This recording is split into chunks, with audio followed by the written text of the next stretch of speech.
A very good afternoon to you, distinguished ladies and gentlemen. We're reaching you right here from West Africa. My name is Wafai Samuel, and I'm the Director of Communication and External Relations for the UK Liberia Chamber of Commerce UKLCC in London. Today, I'd like to say a very warm welcome to each and every one of you to the fourth edition of Africa Infrastructure and Energy Forum for 2021. Now, this platform is put together by the African Leadership Magazine. African Leadership Magazine, ALM, is put together by African Leadership UK Limited, an organization that has been tasked with the responsibility of showcasing the best of African leaders, the best of leadership as well, the best of innovation, the best of entrepreneurship from the continent of Africa to the world. Over the decades, they have become a force to reckon with when it comes to award ceremonies, when it comes to conferencing, when it comes to platforms that are involved in propelling oil, gas, energy, and leadership. Today is no different as they have put together an array of speakers, an array of moderators who will be doing justice to a very phenomenal topic. The theme for this year is optimization of local content and partnerships for recovery and growth post-COVID-19. Once again, my name is Wafai Samuel. Without further ado, I would like to take the protocol of order for today. I'd like to say a very warm welcome to the Vice President of the Republic of Liberia, who will be joining us virtually. Of course, there's a video to that effect. I'd also like to say a very warm welcome to the publisher of African Leadership Magazine in person of Dr. Ken Giami. He's the conceptualizer of this platform. He's worked tirelessly to put this event together. And so, of course, I am more than honored to have him here. I'd also like to say a very warm welcome to all our speakers who are online, have been able to join us. Thank you so much for joining us. And of course, our other moderator, Abi Naha, I'd like to say a very big thanks to you for joining us. Very distinguished ladies and gentlemen, members of the press, a very good afternoon to you once again. Very shortly, the event is starting with a video presentation from the Federal Republic of Liberia. And that is put together by the Vice President, Her Excellency, Vice President Taylor. Now, I would very quickly like to say that immediately after the mini documentary video, we'll be taking a warm welcome from the editor-in-chief of the African Leadership Magazine. And so at this point in time, I'd like us to take the video message from the Vice President of the Federal Republic of Liberia. But just before the video message, I'd like to run a brief of her profile. A brief into Her Excellency, the Vice President of Liberia's profile. Her Excellency, Madam Jewel Howard Taylor is the first female Vice President of the Republic of Liberia. She champions the vision for affordable but quality education, transparent justice system, and accessibility to healthcare system. Her Excellency advocates for women's economic and political participation and an accountable public service system. The Vice President of Liberia, Mrs. Taylor, is one of Liberia's foremost advocates for increased and improved opportunities for women, thus becoming a critical voice on cross-cutting issues at many front lines in the battle to reposition Liberia for vibrancy, productivity, and democratic governance. Madam Jewel Taylor was elected to the Senate of Liberia in Bong County as a member of the National Patriotic Party in 2005. Madam Jewel Taylor was equally elected in 2014 as the Vice President of the Federal Republic of Liberia. She chaired the Senate Health and Social Welfare Committee on Gender, Women, and Children. The Vice President of Liberia has received several accolades, several laurels, and awards from local, national, and international organizations. Very distinguished ladies and gentlemen, the very first speech we shall be receiving today is from the Vice President of the Federal Republic of Liberia, and that is in a video message. We're pleased to take that.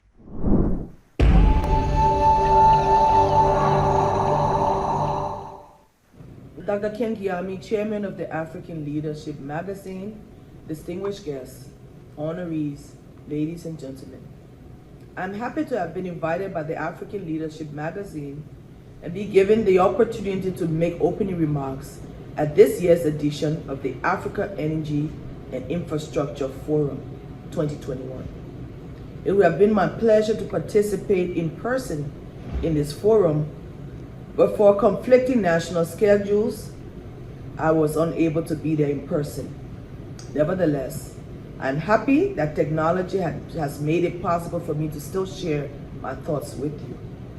I believe this summit is very important and timely in that it allows policymakers, private sector leaders, and all stakeholders to take a critical look at facts, figures, evidence, and options for effective maximization of the full value of local content requirements in the oil and gas industry across Africa.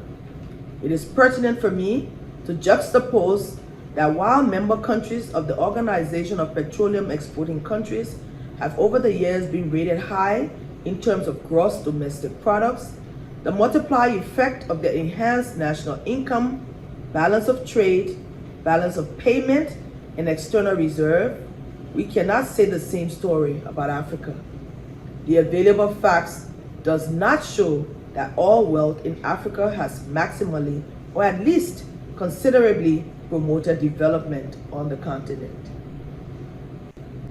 It is somewhat safe to claim that the oil-producing countries on the continent have been mostly prone to diverse conflicts, political violence, terrorism, corruption, youth militancy, traced largely to the problem posed by the authoritative allocation of their oil resources and the socio-economic environmental neglect of the host communities.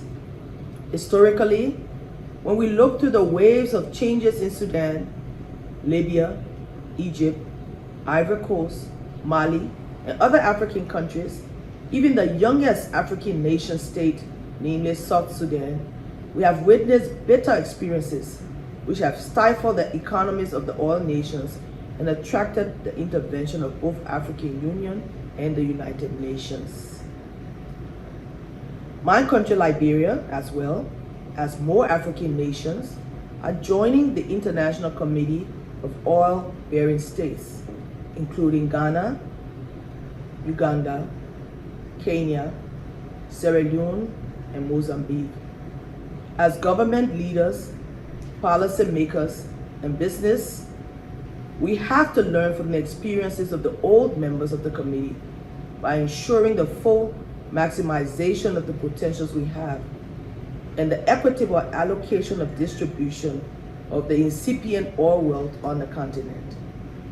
We all, as stakeholders, have to create a future with diversification, new policies and projects that are implemented that benefit the counties, the countries, the communities in which the oil wealth is found. Hence, our focus for gathering today is optimizing partnerships and local content development for recovery and growth, while focusing on what is needed to unlock investment in African energy and infrastructure for regional growth and development, sustained development. As governments, some of the decisions we took, such as lockdown, travel restrictions to save lives and curb the spread of the coronavirus pandemic, definitely had a devastating impact on global energy markets, with significant upheavals as the sector experienced shocks and turndowns. For the continent that is resource-based, and where our bigger economies, such as Nigeria, depend heavily on the petroleum industry, we can easily agree with experts that the energy sector in all its forms will be the cornerstone of Africa's re-emergence from COVID-19. However, as it has always been, we cannot fully realize the potentials of our oil and other local resources without maximizing the local participation of all of our people. Therefore, as Africa continues to grapple with the uncertainties and disruptions resulting from the COVID-19 pandemic, Africa and its leaders will need to increasingly embrace and escalate local participation and strategic partnerships to recover better and stronger and minimize the impact of future disruptions and shocks in this industry.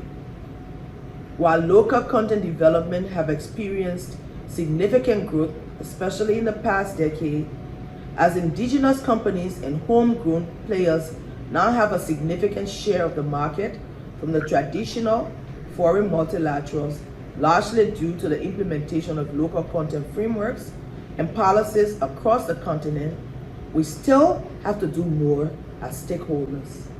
As policymakers and implementers, we must continue to drive towards local content requirements by ensuring regulatory framework measures, contractual provisions, and policies that aim to incentivize and maximize the use of local and in-country goods, services, and labor as resource-rich countries. We will also need to work to strategically address on-the-ground problems relating to the implementation of local content requirements, public-private partnerships to balance the shortage of technology and improve human capacity and materials at the local level. As governments across Africa, we need to also balance the issues of regulations, unclear legislations, and rules. I want to urge African governments to balance local content requirements with a country's obligation under core international treaties on trade, investment, environment, human rights, and sustainable development, amongst others. Distinguished ladies and gentlemen, I also urge you, businesses, organizations, and those present at this forum to look inwards as you go about your business. As international and indigenous oil companies, financial institutions, trade organizations, supply chain and procurement managers, and national authorities involved in the production, distribution, and the entire value chain, we must increasingly embrace local goods and services in order to minimize disruptions and the associated social and economic risks, and most importantly, develop our communities and our people.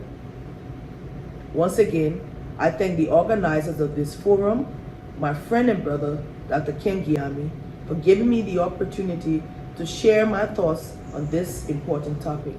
I also thank all of you for your time and wish you a successful event. Thank you very much. That's the Vice President of the Federal Republic of Liberia, Madam Vice President Taylor. She has emphasized the fact that the upstream, the midstream, the downstream, indigenous and international oil companies need to come together to harness goods and services in country, harness capacity in country. The subject of local content cannot be emphasized enough. The subject of local content production in various countries across the continent of Africa cannot be overemphasized. So at this juncture, I'd like to move on to the editor-in-chief for African Leadership Magazine, Mr. Kingsley Okeke. He would be taking the welcome address. Mr. Kingsley Okeke, please. Thank you. Thank you very much, Wofai. Very excellent moderation thus far. Thank you. And Her Excellency, the Vice President of Liberia, the Chairman of African Leadership Group, Dr. Ken Giami, erudite speakers, distinguished honorees, invited guests, ladies and gentlemen. It gives me great pleasure to welcome you to the 4th African Energy and Infrastructure Forum with the theme Optimizing Partnerships and Local Content Development for Recovery and Growth.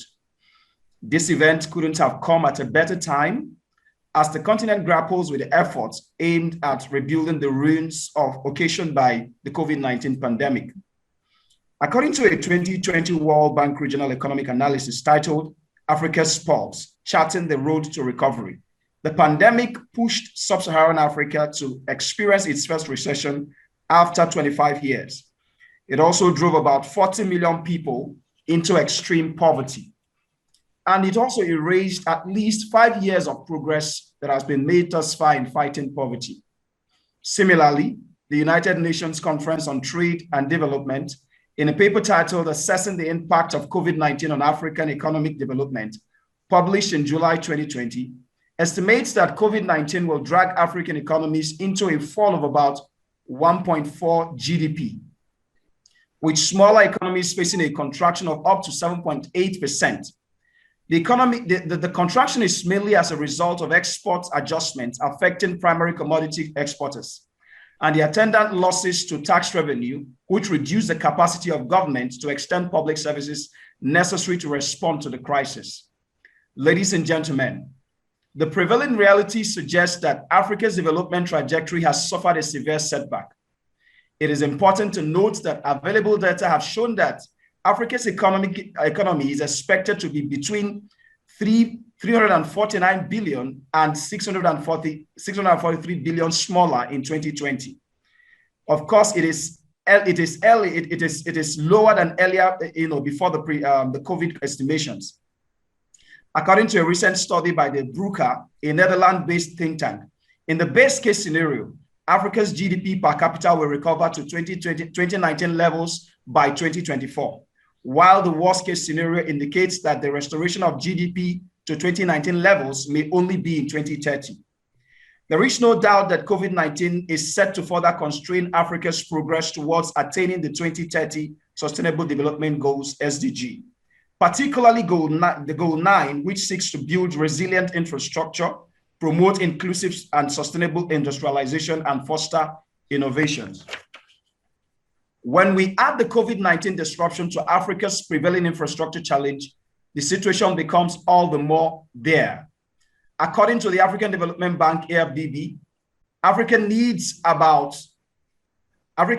between 130 to 170 billion every year for the next decade for us to meet and fix the infrastructure challenge that we have in the continent.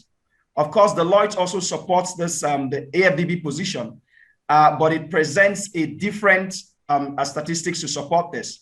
According to Deloitte, we need about 93 billion annually over the next decade to overhaul sub-Saharan African infrastructure. According to the report, about 2/3 of this 60 billion is needed to build entirely new infrastructure and 30 billion for the maintenance of existing infrastructure. The oil and gas industry is not left out as countries grapple to find avenues to augment revenue shortfalls due to the fragile nature of crude prices in international markets. The good news, however, is that while these statistics stream stack, it also presents huge opportunities for discerning businessmen and women. More so, the disruption have provided opportunities for a fresh start as most nations and companies have been placed on startup modes. Ladies and gentlemen, this event is designed to promote partnerships and local content towards harnessing these opportunities. Africans have so much at stake, and only Africans can solve Africa's problem. On our part as a group, we are committed to a lifelong journey of providing veritable platform to advance conversations that promote Africa's economic growth and development. We are open to working with business leaders and in the energy and infrastructure space to forge mutually beneficial partnerships. Our unique reach and experience, which has been gathered over many years of interacting with leaders across the continent, has become an asset that can be tapped to advance business goals in the continent. As has become an age-long practice with the group, we shall be honoring selected leaders in the energy and infrastructure sector.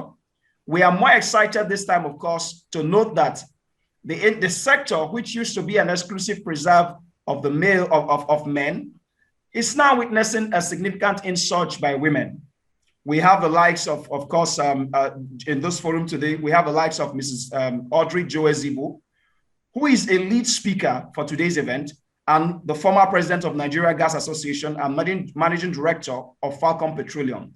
We also have Ms. Yao Amalko Adu, CEO, Integrity Logistics and Consult Limited, Ghana, doing amazing work in Ghana. And of course, Wade Powell, CEO, Simrex Oil and Gas in Liberia, among other women that are doing amazing work in the industry. We are not also leaving out the men. We have accomplished scholars with us today, the rector of Nigeria's leading oil and gas institution, Professor Tamuno Imi Abi, the rector of Federal Oil and Gas Polytechnic, Bonny, Rivers State, Nigeria. We also have DuPont Midstream Company Limited, a leading oil and gas industry that is also the company that is also providing the first of its kind energy park in the continent. These are, of course, people that we'll be honoring today, that will be speaking to us today, of course, as part of our strategy of promoting the best out of the continent. Ladies and gentlemen, for us today on this platform, we are following in the plan or in the manner of the African proverb that says that if you want to go far, you go together. But if you want to go fast, you go alone. So on that note, ladies and gentlemen, we're encouraging every one of us that should take these conversations beyond, of course, this virtual platform to begin to have mutually beneficial relationships that can help reduce the job numbers that are growing astronomically across the continent and also help to build our economies. And let's build back. We are a people that have been known to bounce back or to spawn naysayers. We have seen the statistics, and as alarming as they may be, we are confident that we have men and women who can help us achieve or recover from the disruption faster than it has been predicted. On that note, ladies and gentlemen, and on behalf of the African Leadership Group I welcome you to this conversation, and I urge us all to have a fruitful deliberation. Thank you very much for listening, and God bless us all. Thank you very much, Mr. Kingsley Okeke, the editor-in-chief of the African Leadership Magazine. That was a very wholesome speech, really detailed. I also see Mrs. Audrey Joezigbo. It's great to have you here. Very quickly, we'd like to take a video documentary put together by the African Leadership Magazine. What has been the journey so far? What does the organization and this platform represent? A quick video documentary. Thank you. For far too long, Africa has suffered from negative stereotypes and media bias at the hands of the major Western media organizations. The continent has been described and called by every single challenge faced by the people, including poverty, disease, hunger, and youth unemployment, breeding despair and hopelessness in Africa's young people in our globalized world. As a result, these challenges and illegal migration occasioned by this and other issues continue to be major concerns. But that is not all the story. Africa is home to 6 out of the world's top 10 fastest-growing economies. Africa is a tourist haven and an ultimate investment destination with abundant human and mineral resources. So many more positives and progress stories that the Western media selectively ignore, and other times actively suppress. On our own, we're invisible. But together, if we choose, we could be invincible. And that's the thing for Africa. We don't have to any longer take the nonsense about how other people define us. Let us define ourselves. And we have the genius, we have the knowledge, we have the ability, but also look at our countries. We have the minerals, we have the land, and we have all that which could make Africa the first continent in the world. Over the last 13 years, African Leadership Magazine has committed itself to tirelessly showcasing the best of Africa to a global audience, telling the African story from an African perspective, highlighting unique African solutions to peculiar challenges being faced by the continent today, while standing in defense of African and minority leaders globally that are known for their legacy-based approach to leadership, but unduly attacked by foreign mercenary interest. I accept to go above and beyond and help Africa make even greater strides. I accept to deliver selflessly. I accept to serve Africa and Africa's interest until the day that I die. African Leadership Magazine and its events and conferences have become the continent's foremost indigenous African-led business platform, helping business leaders, entrepreneurs, and executives develop and deepen their African influence and networks to fast-track their growth story and business interests on the continent. In Africa, where many of the countries are known for weak institutions, poor infrastructure, and some of the world's horrific conflicts, the inspiring example and impact that one truly effective leader exemplifies and transmits is truly powerful and game-changing, not just for the immediate beneficiaries, but for the world. That is why African Leadership Magazine have made it our mission to not only discover and celebrate these outstanding African leaders and institutions and position them as agents of change that they truly are, but enable them to continue to inspire and lead effectively so our world becomes a better place for all. We aim for the same economic and social progress. Shoulder to shoulder, we will stand together and continue to build an Africa that is free and independent. The struggles of our people and their development aspiration remain fundamentally intertwined with those of fellow Africans elsewhere in our continent. With the inadequate healthcare system across the continent, we're struggling to deal with COVID-19. The economies across our continent have greatly reduced, and many of our economies are in stages of economic collapse and they are steadily declining. We live in unusual, unpredictable, and challenging times. Projections indicate decreased flows of foreign direct investment globally, with the first recession in 25 years anticipated in sub-Saharan Africa, according to the 2020 UNCTAD's World Investment Report and World Bank estimates. FDI is projected to decrease by up to 40% globally and between 25 to 40% in Africa. It is needless to say that though female politicians in Africa overcome many barriers and constraints to access political positions, many of them have little decision-making power. While some are excluded from important government decisions on legislation, policies, and budget allocation. Approximately 50% of women in cabinet handle mostly social welfare portfolios, while only 30% lead the ministries for treasury, infrastructure, defense, and foreign affairs, which are considered to have more political influence. We are refocusing our development aspirations to ensure that our double-digit growth during the past decade is bolstered with the quality and sustainability to improve the lives of all Ethiopians. The focus on the reform agenda is to complement our infrastructure and human capital investment with an appropriate macroeconomic, regulatory, and bureaucratic environment reform to crowd in the private sector so that private sector become an engine of growth that will sustain and create millions of jobs. But I can assure you that the NNPC is the largest corporation in Africa. Within the last 5 years, our country, Nigeria, has progressed from being the number 3 economy to the number 1 economy in Africa, undergoing massive reforms, which has seen it impact, particularly in the oil and gas sector, leading for the corporation to move from a deficit position to a position of profitability. What we did is to focus on the people, our partnerships, and also to ultimately make this company profitable for all its shareholders.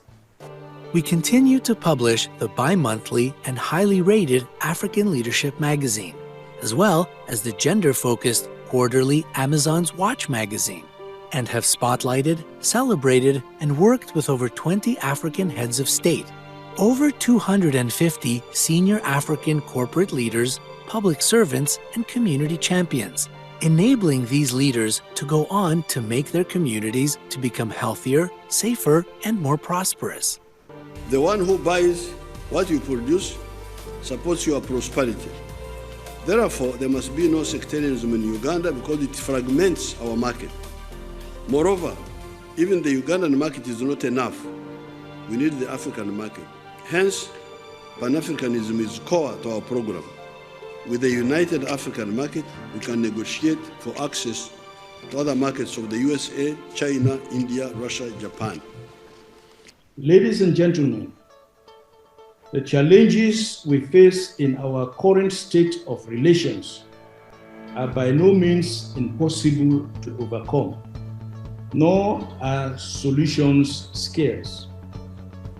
Many models of progress have already been proposed and hold great promise for the future of Africa. These include approaches that further strengthen the African peace and security architecture, such as the creation of the African Peace and Engineering Corps, which I am pioneering. 2 of the heads of states we worked with went on to win the Nobel Prize, while our high-level events and work with business leaders have resulted in over $5 billion in deals and more than 500 strategic partnership deals in the last 13 years, creating jobs and opportunities for all. And from a percentage of our corporate profits, we have so far catered and sponsored over 86 indigent African children through their secondary and tertiary education through our Send a Child to School program, our proudest achievement. This is a resurgent Africa, and all of us have a role to play in it. And together, we will bring back the sunshine, and sustain the progress that the continent truly deserves. Visit our website and join hands with us as we work towards the eradication of extreme poverty using education as a tool, and the overall attainment of the Global Sustainable Development Goals, both for our benefits and for future generations to come. Thank you very much. A very detailed video put together by the African Leadership Magazine Group, highlighting the journey so far, the impact on the continent of Africa, bringing the best of African leaders and personalities, showcasing what they've done, their innovations, the structures they've put in place, their work to the rest of the world. And what is most amazing about the African Leadership Magazine Group is they are able to measure up with the best globally obtainable standards